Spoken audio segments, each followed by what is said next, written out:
everybody, Mike Pfeiffer with Pfeiffer Hobby Supply.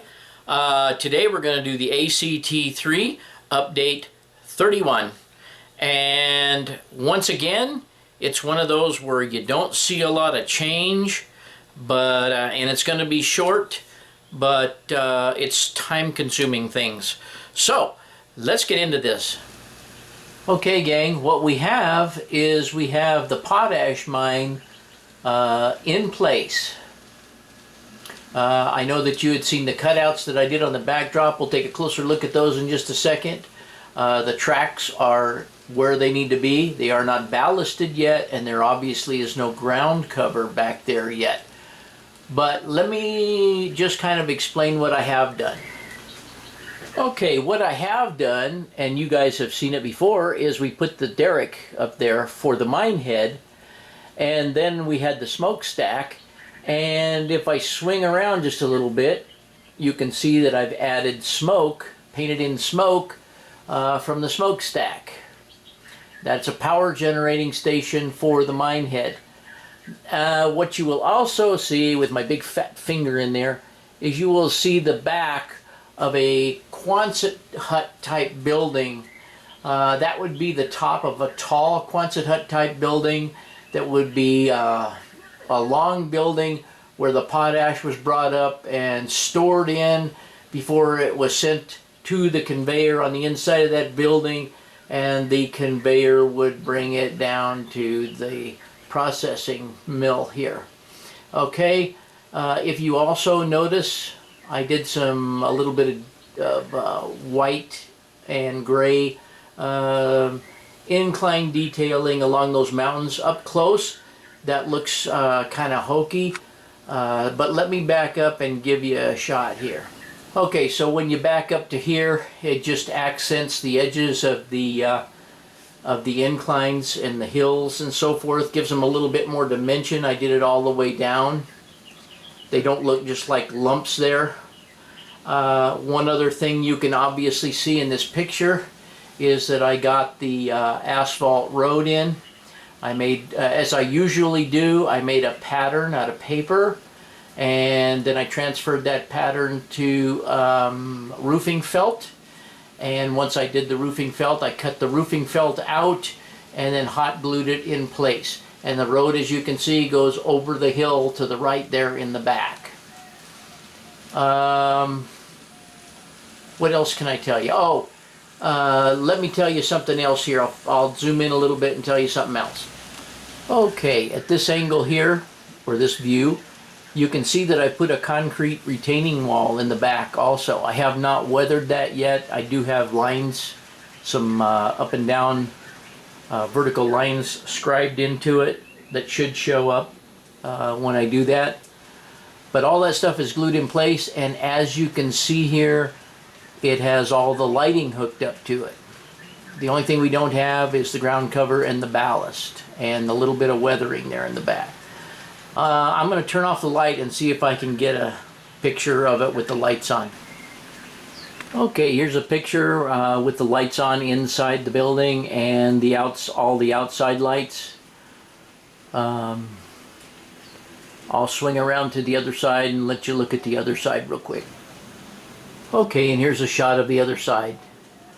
I'm going to zoom this back for you so you can kind of see how it sits up there by itself.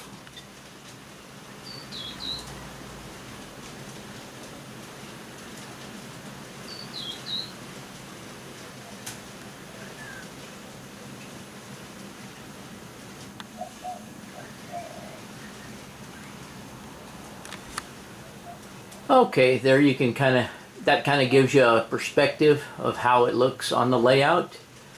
Also, you can see all my junk down below. And we also have a train coming. But that's how it lays out. I'm also trying to think of how to put a couple of, at least 2 or 3 lamp posts in there along the railroad cars so they can see at loading cars at night. I am also thinking about putting some beacons on, flashing red beacons on top of the smokestack and the mine head itself. I haven't figured out how to run the wires down yet. That's the problem. I've got about 8 inches of foam I got to get through here. So once I do that, I will get the lighting finished up, get the ground cover on, get the ballasting done, and we'll be on our way. Now I'm going to show you what else I've been up to.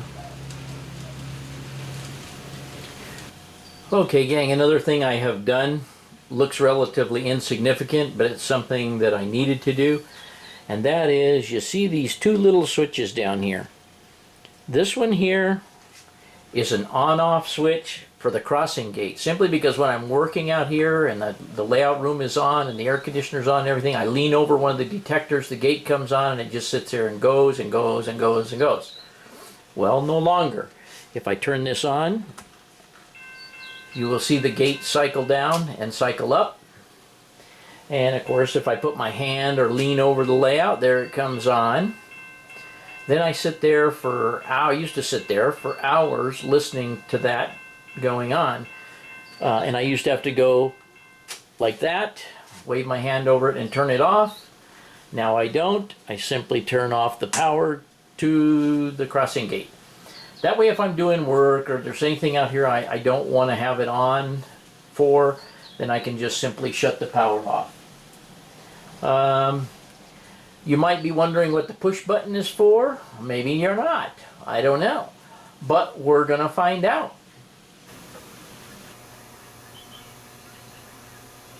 Okay, gang, here's the other thing. I touched up my clouds. Got them basically painted back in. I had to do them a little heavier than I wanted to, just because I was overcoating something that was already there. But I like the way it turned out in the end, which was kind of a long fiasco, and I won't go into that. But anyway, let me zoom in for you here a little bit. And here you can see the lightning. And I'm going to back out here for a second.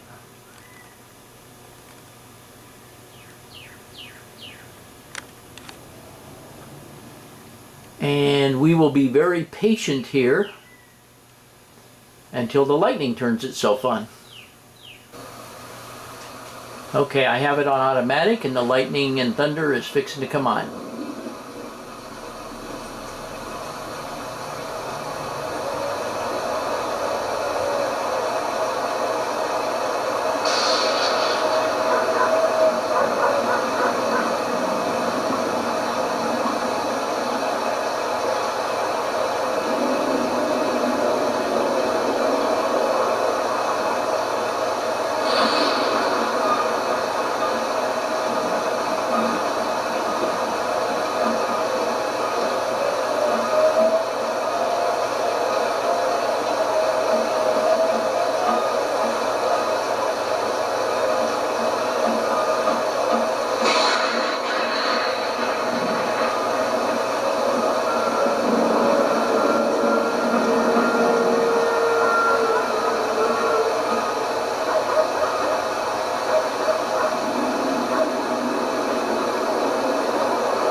Okay, that's pretty much a cycle of the lightning and thunder.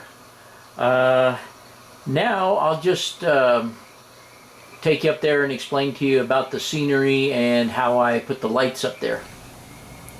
Okay, right here I believe that you can see the 3 LEDs across here. And if I go over here on the other side of the bridge, you can see the 3 LEDs over there. Now, these LEDs, of course, have come loose, but I plan on pinning them in place at some point in time. Anyway, I may have to put something on those LEDs right there to darken them up a little bit. It's kind of bright over here, but then again, I don't know what it's going to be like when I get this scenery in here. So I'll have to wait till that's done before I can actually make a determination as to how I'm going to adjust that lighting there. But as you saw, it does a pretty fine job of lighting up the cloud and doing the thunder and lightning. That being said, let me take you underneath and show you how I mounted it, I suppose. Okay, it's in a cycle, and even though it's kind of loud under here, it's not too loud on the top. I ran the power cable for this thing up, across, and over to a layout power, so when I turn on the layout it comes on. And basically that's it. Okay, everybody, I hope you enjoyed update 31. And as usual, guys and gals, thanks for watching.